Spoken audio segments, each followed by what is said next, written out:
લખતરના મુઢવાણા ગામે જુગાર રમતા 9 શકુનીઓને ઝડપી પાડતી લખતર પોલીસ। લખતર શહેર તેમજ ગ્રામ્યની અંદર શ્રાવણ મહિનાની શરૂઆત થતાં જ જુગાર રમવાના બનાવો સામે આવી રહ્યા છે। ત્યારે લખતર પોલીસ સ્ટેશનના પીએસઆઈ ડીએસ ચૌહાણના માર્ગદર્શન હેઠળ લખતર પોલીસના રાજભા સોલંકી, અનિલસિંહ ઝાલા, હિતેશભાઈ કઠેચિયા તથા કમલેશભાઈ વાઘેલા લખતરના મુઢવાણા વિસ્તારમાં પેટ્રોલિંગમાં હતા।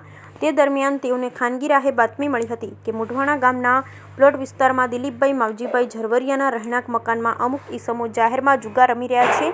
જે બાતમીને લઈ પોલીસ દ્વારા રેડ કરવામાં આવી ત્યારે સ્થળ પર 3 પત્નીનો જુગાર રમી રહેલા દિલીપભાઈ માવજીભાઈ ઝરવરિયા, મહેશભાઈ રાજેશભાઈ મકવાણા, સુરેશભાઈ બચુભાઈ ત્રેટિયા, મુકેશભાઈ લાલજીભાઈ ઝરવરિયા, મીરાભાઈ જીવાભાઈ પરમાર, વિશાલભાઈ રમેશભાઈ ઝરવારિયા, હિતેશભાઈ જગદીશભાઈ ખાખરિયા, નિલેશભાઈ ભરતભાઈ ઝરવારિયા, સાહિલભાઈ મુકેશભાઈ ઝરવરિયા મળી કુલ 9 જુગારીઓને જુગાર રમતા ઝડપી પાડ્યા। જે રેડ દરમિયાન 9 ઈસમોને મોબાઈલ તેમજ રોકડ મળી કુલ 68,860ના મુદ્દામાલ સાથે ઝડપી પાડી 9 ઈસમોને લખતર પોલીસ સ્ટેશન હવાલે કરી જુગાર ધારા એક્ટ કલમ મુજબ ગુનો નોંધી આગળની વધુ કાર્યવાહી લખતર પોલીસે કરી। Bureau report Jayendrasinh Jhala.